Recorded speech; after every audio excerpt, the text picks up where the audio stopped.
my beloved child.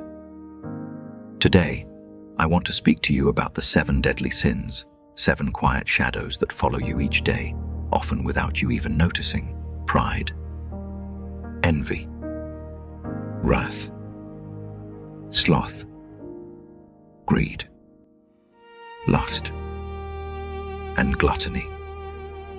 They may sound like ancient teachings, but in truth, they are alive in your modern life, in the moments you scroll through social media and feel like you are not enough, in the flashes of anger toward your loved ones after an exhausting day, in the procrastination that comes from your fear of failure, in the times you shop, eat, or love in the wrong ways just to fill the emptiness inside. I do not come to condemn you. I come to save you from the silent battles within your own heart. The pressures of life leave you drained. Social media makes you feel you must constantly prove your worth.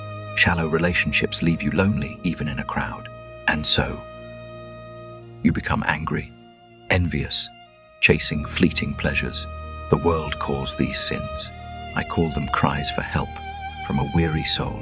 Do not be quick to judge yourself as bad, for behind every flaw, there is often a wound that has yet to heal. Today, I want you to face them with me, not in fear, but in freedom.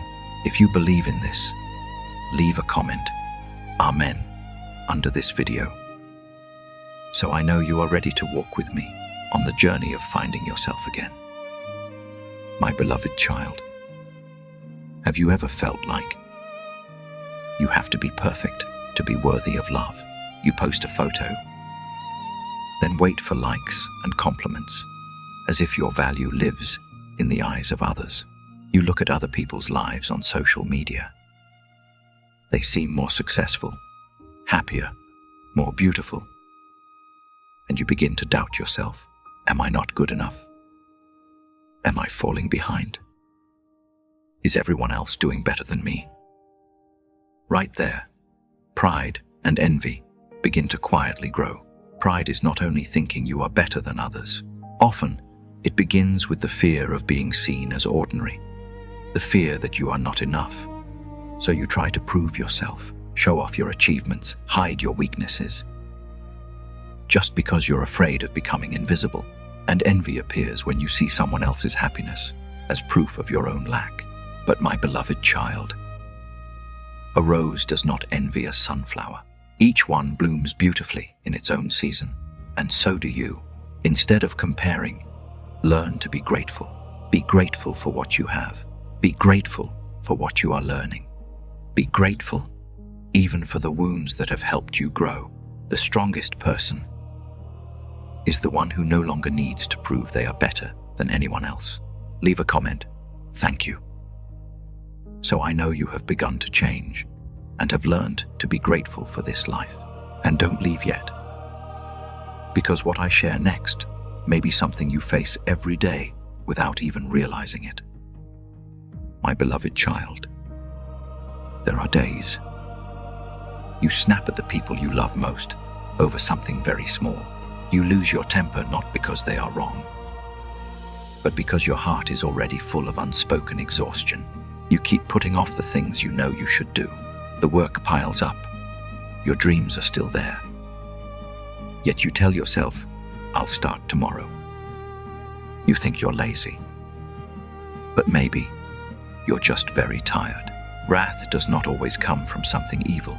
It often begins with exhaustion, from pressure that has built up for too long, from wounds that have not yet healed, from carrying the burden of being strong for so long, without anyone asking if you're okay. Anger is sometimes just the cry of a soul in distress. And laziness, many times, it is not a lack of responsibility. It is fear so deep that you would rather not begin than face the feeling of not being good enough. You are afraid you are not capable enough. You are afraid of rejection.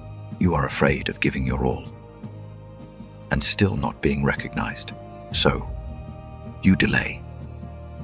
So, you quit before you even begin. But I want you to remember this. Courage is not the absence of fear. Courage is moving forward. Even when your heart is still trembling, start small. Just one page of a book, one apology, one call to your mother, waking up 15 minutes earlier. Can you do these small but meaningful things? If you can, don't hesitate to like and share this video so others can see that you are striving to become better each day. Discipline is not born from fleeting motivation. It is built from small steps, repeated daily, and you must learn to be patient with yourself. A tree does not bloom overnight, and neither do you. My beloved child, there are hungers. No meal can heal. There are empty spaces. No amount of money can ever fill. You buy more, yet still feel something missing. You eat more, yet the sadness remains. You step into fleeting relationships, yet feel alone at night. You think you need more money, more attention, more emotion. But the truth is, what you lack is not material. It is peace within your soul. It is not because you are greedy. It is because your heart is hungry. Hungry to be heard. Hungry to be loved. Hungry for a place to belong. Hungry to feel that you truly matter. Greed appears when you believe that having more will make you safer. Lust arises when you use others to fill the loneliness inside you. Gluttony shows up when you chase instant pleasure to escape pain you are not ready to face. But my beloved child, you do not need more things. You need deeper healing. Learn generosity. When you give your time, your kindness, your understanding, you will realize you were never truly poor. Learn moderation.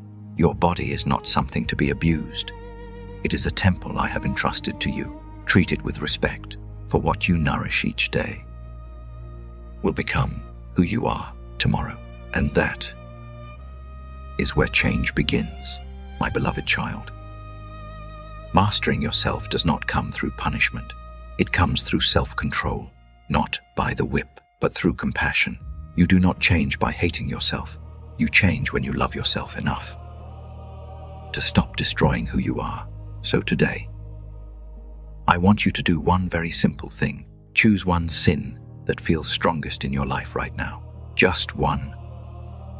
Then ask yourself, what am I truly afraid of? Where am I lacking love? What emptiness am I trying to fill? When you find the answer, begin with one small, opposing action each day. Turn off your social media notifications. Apologize to the person you're upset with. Say no to a familiar temptation. Spend 10 quiet minutes with yourself. And with me. Holiness does not begin with grand miracles. It begins with small choices, repeated long enough. You are not alone in this battle. I am here. I have always been here, not to judge you, but to hold your hand and lead you out of the darkness. Be gentle with yourself, but also be firm, for you were not created to live in chains. You were created to be free.